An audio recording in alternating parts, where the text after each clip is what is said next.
ඒ භාග්‍යවත් වූ අරහත් වූ අමාමෑණී බුදුරජාණන් වහන්සේට අප හැමදෙනාගේම নমස්කාරය වේවා.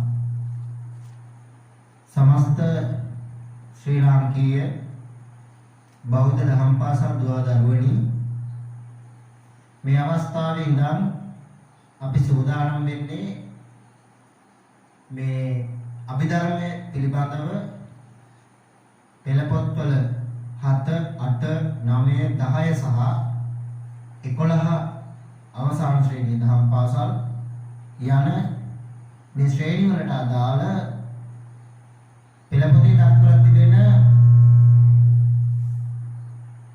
අභිධර්ම කොටස් වෙන වෙනම සාකච්ඡා කරන්න.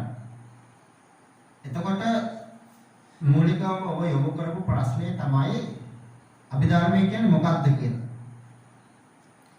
අභිධර්මය බුදුහාමුදුරුවෝ දේශනා කරපු 84000 ධර්මස්කන්ධයෙන් හරියට කරුණු 42000ක්ම මේ අභිධර්ම පිටකයටයි අයත් වෙන්නේ.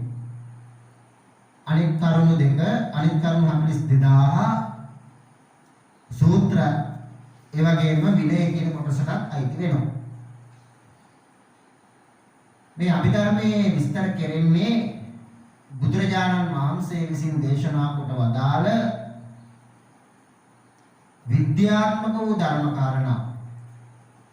බුදුහාමුදුරුවෝ ධම්සක්පවතුන් සූත්‍රයේ පැහැදිලි කරන විද්‍යා උදපාදි මහණෙනි මට විද්‍යාවක් උපන්නේ ආදී වශයෙන් විස්තර කොට වදාළ කරුණු යථාර්ථවාදී ලෙස ගලපා අවබෝධ කරගත හැකි ධර්ම කොටසයි අභිධර්මය කියලා කියන්නේ. මේ අභිධර්ම දේශනාව බුදුරජාණන් වහන්සේ දේශනා කළේ මනුස්ස ලෝකෙ නෙමෙයි. දිව්‍ය ලෝක 6ක් උගන්වනවා ධර්මයේ තුල. ඒ දෙවනුවට උගන්වන තෞතිසා කියන දිව්‍ය ලෝකයේ අභිධර්ම දේශනාව සිද්ධ කළේ. ඊට හේතු කාරණාවන් ගණනාවක් තියෙනවා. අද මිනිස්සු විශ්වාස කරනවා මේ අභිධර්මයේ දිව්‍ය ලෝකයේ දේශනා කළේ මිනිසුන්ට ඕන නැති හින්දා, දෙයියන්ට අහන්න ඕන හින්දා, මිනිසුන්ට තේරෙන්නේ නැති හින්දා වගේ මහා අතබාල තත්වයේ අවබෝධයන් ශ්‍රී ලාංකීය දුවදරුවන් වගේම වැඩි අයවත් තියෙනවා. නමුත් ඔබ තේරුම් ගන්න ඕන ඇයි බුදුරජාණන් වහන්සේ තවතිසා දිව්‍ය ලෝකයට තෝරගත්තේ අභිධර්ම දේශනාව කරන්න. හේතු කීපයක් දක්වන්න පුළුවන්. පළවෙනි හේතුව තමයි සියලුම බුදුරජාණන් වහන්සේලා මේ ලෝකෙ පහළ වෙච්ච අභිධර්ම දේශනාව සඳහා තෝරාගත්තේ දිව්‍ය ලෝකය. දෙවෙනි කාරණාව තමයි තමන්ගේ මව් දෙව් රජුන් වන මාතෘ දිව්‍ය රාජ්‍යය ඉපදලා හිටපු නිසා ඔහුට ගෞරවයක් විදිහට මේ දේශනාව පැවැත්තුවා. අනිත් එක තමයි මේ දේශනාව අති දීර්ඝයි. මේ දේශනාව ඇතුලේ තියෙන පෙරියාලම් කියලා જાතියක්. මොනවද ළමයි? පෙරියාලම් කියලා જાතියක්. ඒ කියන්නේ පෙර කියන ලද. කියන්නේ එකම කොටස නැවත කියනවට වඩා කෙටි කිරීමක් ලෙස පෙයන්න දාලා තියෙනවා බණ පොතේ. අනේ ඒක කියන්නේ පෙරියාලම කියලා. අන්නේ පෙරියාලම් මිලියන ගාණක්, බිලියන ගාණක්, ට්‍රිලියන ගාණක් මේ පොත්වල තියෙනවා. අභිධර්ම පිටකයේ කරුණු 42000ක් මේ දීර්ඝ කරලා විස්තර කළොත් මහ විශාල ශාලාවන් කීපයක්වත් ඕන වෙයි මේ පොත් තියන්න. නමුත් ඒ පෙරියාලම් අකුලවල දේශනා කරලා තියෙනවා. ඉතින් මේ දීර්ඝ දේශනාව මනුස්ස ලෝකේ කරන්න ගියා නම් ලොකු කාලයක් ගත වෙනවා. ඒකට හේතුව තමයි මනුස්ස ලෝකේ අවුරුදු 100ක් තවතිසා දිව්‍ය ලෝකේ එක දවසක්. මොකද දරුවනේ මනුස්ස ලෝකේ අවුරුදු 100ක් දිව්‍ය ලෝකේ එක දවසක්. එතකොට දිව්‍ය ලෝකේ කාලය වැඩි. ඒක බුදුරජාණන් වහන්සේ අන්නේ ඒ හේතුවත් මූලික හේතුවක් කරගන්නවා මේ අභිධර්ම දේශනාව දිව්‍ය ලෝකේ කරන්න. එතකොට එකී නොකී මෙකී සියලු හේතු නිසා බුදුහාමුදුරුවෝ මේ අභිධර්ම දේශනාව තවතිසා දිව්‍ය ලෝකේ කළා. කරලා දිව්‍ය ලෝකේ නිර්මිත බුදුරුවක් නවලා මේ දේශනාවේ කරපු දේශනා ටික උතුරු කුරු දිවයින කියන අනවතත්ව විල තියෙන දිව්‍ය ලෝකයේටම අදාළ කොටසක් තමයි උතුරු කුරු දිවයින කියලා කියන්නේ. මේ උතුරු කුරු දිවයිනට භාග්‍යවතුන් වහන්සේ වඩිනෝ. සරියුත් මහා රහතන් වහන්සේත් වඩිනෝ මෙන්න මේ උතුරු කුරු දිවයිනට. දෙදෙනා වහන්සේ හම්බ වෙනවා. කවුරුද? බුදුහාමුදුරුවෝයි සරියුත් හාමුදුරුවෝයි උතුරු කුරු දිවයිනේ හම්බ වෙලා සරියුත් හාමුදුරුවන්ට එදා කරපු දේශනා ටික දිව්‍ය ලෝකේ කළ දේශනා සරියුත් හාමුදුරුවන්ට බුදුහාමුදුරුවෝ ගන්නවා. ආශ්චර්යයක් තියෙනවා මෙතන. සරියුත් හාමුදුරුවන්ට ඔක්කොම විස්තර කරන්න ඕනේ. උන්වහන්සේ මාතෘකාව කිව්වම ඒ කියන්නේ කුමක් ගැනද කියලා උන්වහන්සේට විස්තර සහිතව විස්තර කරන්න පුළුවන්. ඉතින් සරියුත් හාමුදුරුවෝ බුදුහාමුදුරුවෝ මේ දිව්‍ය ලෝකයේ කළ දේශනාව මනුෂ්‍ය ලෝකේ මාස 3ක් කොච්චර කාලයක්ද? මාස 3ක් දානේ වළඳන්න, වැසිකිලි පහසුකම් කරගන්න නාන්න අවස්ථාවක් දීලා 500ක් ස්වාමීන් වහන්සේලාට මේ අභිධර්මයේ ඉගෙනුවා. එතකොට බුදුහාමුදුරුවෝ මේ කරපු ඉගැන්වීම මේ තරම් විශාල වුණාට මේ ධර්මයේ ආශ්චර්යය තමයි මේ විශාල ධර්ම කාරණා සියල්ලක්ම කරුණු හතරකින් උගන්වන්න පුළුවන්. මොකක්ද තමයි කිව්වේ?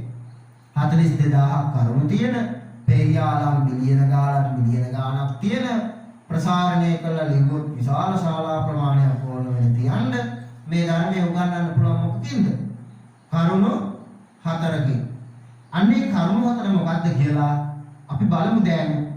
අර ඔබට පේන බෝඩ් එක දිහා බලන්න. එතකොට ඔබ දැනගන්න පුළුවන් මේ මොනවද ඒ කරුණු හතර කියලා.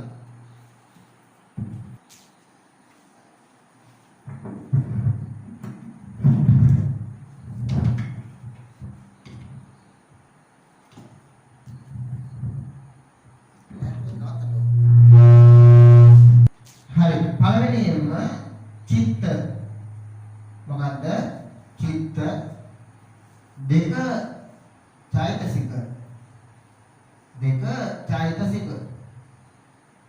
චිත්ත චෛතසික තුන රූප. මොකද්ද? රූප. හතර මොකද්ද? නිබ්බාන. මොකද්ද? නිබ්බාන. හතර නිබ්බාන.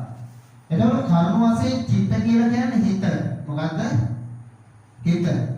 හිත කීයක් තියෙනවද අපිට? මේ ලෝකේ අපිට කීයක් තියෙනවද හිත? හිත කියන එක. ඒකට අපි කියනවා හිත දෙකක් තිබුණා නම් මටත් නුඹට වගේ කියලා එහෙම කියනවා. ඒකට හිත එකයි තියෙන්නේ. චෛතසික කියලා කියන්නේ හිතෙන්ම උපදින සිතුවිලි. මොනවද? සිතුවිලි. චෛතසික කියන්නේ මොනවද? සිතුවිලි. සිතුවිලි කීයක් තියෙනවද? 52ක් තියෙනවා. කීයද? 52. රූප මේ පේන රූප කීයද? රූප කීයද කියන්නද? ලක්ෂය දෙකක් මේ ලෝකේ තියෙන රූප ඔක්කොම එකතු කරා. ආවේ රූප තිබුණාට ඒ හැම රූපම නෙමෙයි. ඒවා ඉදිරියේදී විස්තර කරනවා. රූප වශයෙන් ගත්තල රූප කීයක් තියෙනවද? 28ක් තියෙනවා. මේ ලෝකේ තියෙනවා නිවන කියලා එකක්, නිබ්බාන කියලා එකක්. ඒවා නිබ්බාන જાති නිවන් જાති කීයද? 10ක් 15ක් තියෙනවා. 20ක් නැහැ. නිවන් තියෙන්නේ කීයද? නිවන එකයි තියෙන්නේ. එතකොට ඔය ටික ගණන් කරලා කවුන්ට් කරලා බලුවාම ඔබට තේරෙවි කීයක් තියෙනවා කියලාද? කීයක් තියෙනවද? ඔක්කොම එකතු කීයක් තියෙනවද? 82යි. කොහොමද ගාන හැදුවේ? 28යි 1යි 29යි 29යි 1යි 30යි 30යි 50යි 80යි 82යි. එතකොට මෙන්න මේ කරුණු 82 උගන්වනවා නම් කවුරු හරි ඉගෙන ගන්නවා නම් එයාට පුළුවන් වෙනවා මොකද්ද? ධර්ම කාරණා කීයක්ද? 42000ක් ඉගෙන ගන්න පුළුවන්. කීයක්ද? 42000ක් ඉගෙන ගන්න පුළුවන්. ඒ 42000 ඒ කියන්නේ 84000ක් වෙච්ච ධර්මස්කන්ධයෙන් හරියටම කීයක්ද? හරි අඩක්. මොනවද තියෙන්නේ? අභිධර්මය. මොනවද තියෙන්නේ? අභිධර්මය. අපි සූත්‍ර නම් අහලා තියෙනවා. මොනවද? සූත්‍ර අහලා තියෙනවා. ස්වාමීන් වහන්සේලා බණට කියනවා. එතකොට දහම් පාසලේ පොතේ තියෙනවා. කරණීය මෙත්ත සූත්‍රයේ තියෙනවා. රතන සූත්‍රයේ තියෙනවා. මහා මංගල සූත්‍රයේ තියෙනවා. සූත්‍ර නම් අහලා තියෙන ඕන තරම්. එතකොට ඊළඟට අහන විනය කොටස් මොනවද? විනය කොටස් අහලා තියෙනවා. ළමයි කියනවා විනයෝ නාම ශාසනස්සායු විනය ශාසනය ආවිෂය. විනය ගැනත් ඔයාලා අහලා තියෙන ශික්ෂාපද පනවලා තියෙන විනයට අදාළව. නමුත් මේ අභිධර්ම පිටකය සාකච්ඡා කරනවා අඩුයි. මොකද්ද? අභිධර්ම පිටකය සාකච්ඡා කරනවා අඩුයි. ඇයි අභිධර්ම පිටකය සාකච්ඡා කරනවා අඩු වෙන්නේ? ඒකට හේතුවක් තියෙනවා. මේ ලෝකේ ඉන්න බොහෝ දෙනා කැමති අනුන්ට බණ කියන්න. අනුන්ව ධර්මයේ අවබෝධ කරවන්න. හැබැයි මේ ලෝකේ කවුරුත් කැමති නැහැ තමන්ට ධර්මය අවබෝධ කරගන්න. එතකොට තමන්ට ධර්මය අවබෝධ කරගන්න පුළුවන්කම තියෙන. ධර්මයක් නෙමෙයි බුදුහාමුදුරුවෝ ධර්මයනේ කොහොමද කියන්නේ? තම තාම නැන පාම නින්දන ගත යුතු තම නැන පාමනින් දැනගන්න නම් මොකද කරන්න ඕනේ? ධර්මය ඉගෙන ගන්න ඕනේ. එතකොට මේ අභිධර්මයේ කියන්නේ මහා විශාල අමාරු ගැඹුරු එකක් විදියට මිනිස්සුන්ගේ මනසට කියලා දෙන එක පට්ටපල් බරුවක්. අවුරුදු 7ක ළමයෙකුට බුදුහාමුදුරුවෝ කියපු මේ ධර්මයේ තේරුම් ගන්න පුළුවන් වුණා නම් ඇත්තටම 7 වසරේ ඉන්න ශිෂ්‍යයෙකුට 8 9 10 දහම් පාසල අවසාන වසරේ නෙමෙයි ඊට පුංචි පන්තියේ ඉන්න දරුවෙකුට උනත් මේ ධර්මයේ හරියට අහන් හිටියොත් තේරුම් ගන්න පුළුවන්කම තියෙනවා. ඔන්නෝම තමයි අභිධර්මයේ කියලා මූලිකවම අපි හඳුනා ගන්න කාරණාව. නැවත සාරාංශයක් මතක් කළොත් අභිධර්මයේ කියන්නේ මොකක්ද? අභිධර්මයේ කොටස් 4කට බෙදෙනවා ප්‍රධාන වශයෙන්. කොටස් කීයකටද? කොටස් 4කට බෙදෙනවා. ඒක චිත්ත එකකුත්, චෛතසික 52කුත්, රූප 28කුත්, නිබ්බාන ධාතුකුත් සියල්ලම 82ක් වෙනවා. ඔන්න ඔය කොටස තමයි සම්පූර්ණ බුදුරජාණන් වහන්සේගේ ධර්මයේ 84000යි කරුණු. එකකින් 42000ක්ම තියෙන අභිධර්මය. එතකොට අන්නේ අභිධර්මයේ කරුණු 42000ම සංකෘත කරලා කරුණු 82 කියන ගන්න පුළුවන්. මෙන්න මේ කියන කරුණු 82 පිළිබඳව අපි තවත් දරන්න ඕනේ අදහසක් තියෙනවා.